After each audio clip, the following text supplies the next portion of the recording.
What's up, everybody? I hope you're doing good. It's a beautiful evening. Thank you very much for stopping by once more. I appreciate you. Thank you very much. I see we're getting a lot of people from all over the world, from Jamaica, from the Caribbean, from Kenya, from South Africa, from Nigeria, from Ghana, Sudan, Namibia, Somalia, Ethiopia, Rwanda, Uganda, Tanzania, Liberia, Sierra Leone, from Botswana, Lesotho. Thank you so much. I appreciate you. Thank you very much. Okay, so we have a very interesting interview here from Julius Malema. I'm sure you heard about him.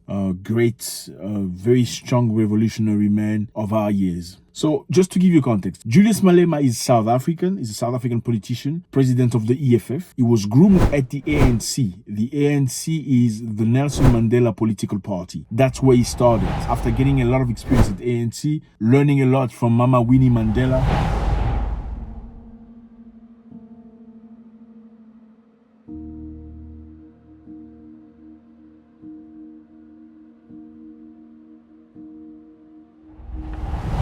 he was faced with a situation where he wasn't very happy with what was happening in the ANC. And because he wasn't happy with the policies of the ANC, he decided to move and start his own political party, the EFF.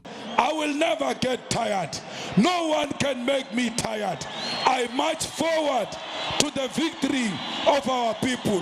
The revolution in South Africa is guaranteed that under the EFF, this country will be the better. Stand up, South Africa. Make sure that South Africa, you are counted with me. Run, South Africa. Stand and make sure that our people understand that they need to be counted. You must be counted. You must be part of history. You must make sure that you are one of the people who are going to deliver economic freedom in our lifetime. Freedom in our lifetime. Amanda!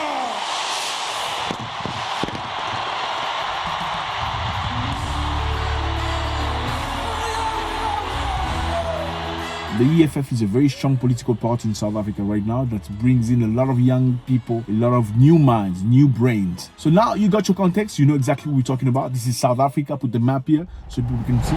Julius Malema, very strong fight for African unity. Let's listen to what he has to say and we're going to make a comment right after. Let's go. NATO is not a very peaceful organization. You can't talk peace and NATO in one sentence. It's not true what you are saying. Because what peace did NATO take to Libya? NATO is not a very peaceful organization. You can't talk peace and NATO in the same sentence. Very strong. Look at what you did to Libya to date. Because you are going after one man, you destroyed the whole country. Because you were going after one man, you destroyed the whole country in Libya. Unbelievable. So if it brought peace in Norway, it has not brought peace in Africa. And our experience with NATO is not what you have experienced. And therefore, we respectfully disagree with that. You know, this thing of territorial threats, we know them here. We've got an army base here in Botswana. What is America doing here in Botswana? Why is Africa not in American borders?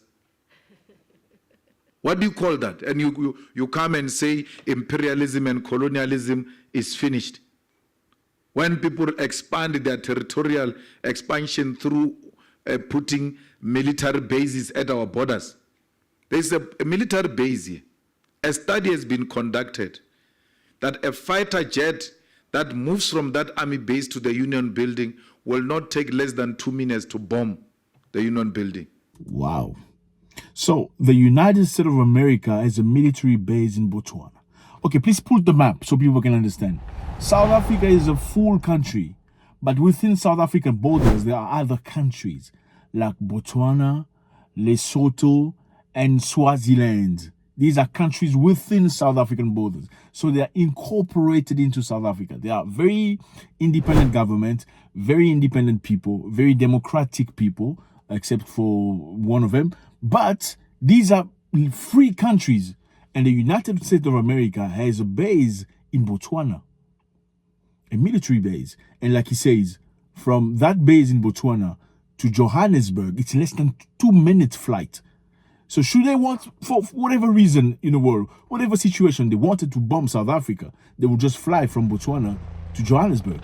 So technically, they are in South Africa, even though South Africa has no contract with the United States to station their military within South African borders. The United States of America is within the South African borders. He's saying here, can an African country go and create a military base next to the United States or in Cuba? No, you cannot. You cannot. You're going to be reminded very quickly that you cannot do that. You're talking about imperialism. This is imperialism. You're saying imperialism is done. This is imperialism.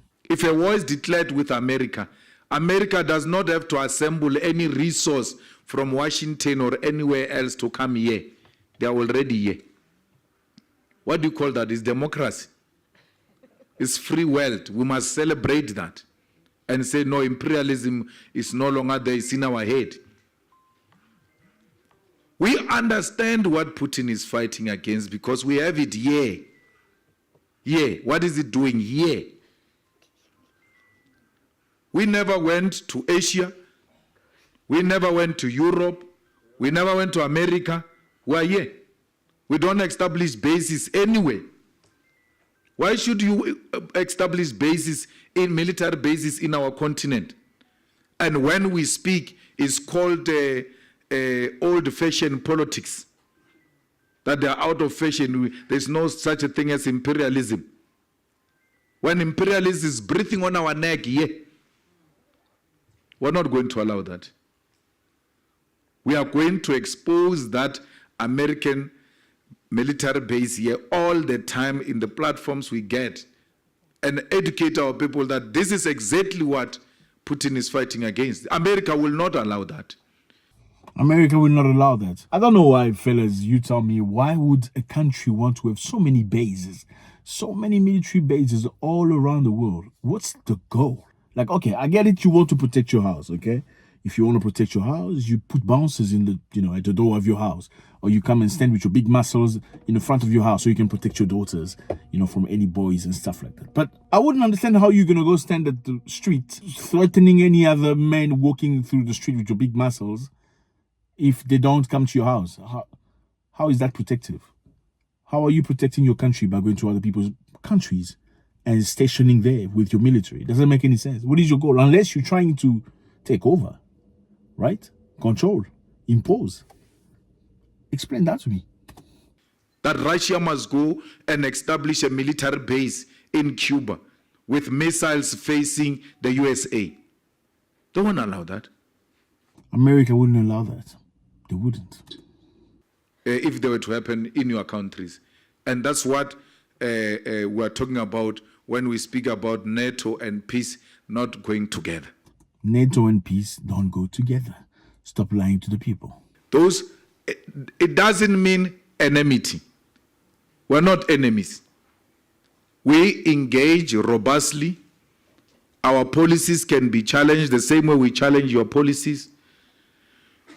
We are open for engagement. South Africa is open for investment in our own terms.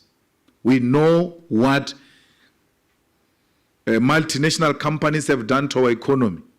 Multinational companies coming to milk our resources, stealing, taking, robbing, leaving us dry. Fellas, I don't know what to say. He said it all. What do you think about this? I'm not going to say very, very much about it. I give my opinion, but not today. I want to hear what you have to say. Why does the United States of America have a military base corner within South Africa? Please put the map again. Show people what South Africa is and what Botswana is. What's the goal? Is that okay? Can you say that colonialism is over? Are we living in an era where we are just blinded by TV and kind words and all these democracy? Let me know how you feel about this. Please leave your comments. Don't go without leaving your comment. Or in fact, please do this if it's not done yet before you go. I appreciate you again. Have a beautiful night. I want to read your comment. God bless.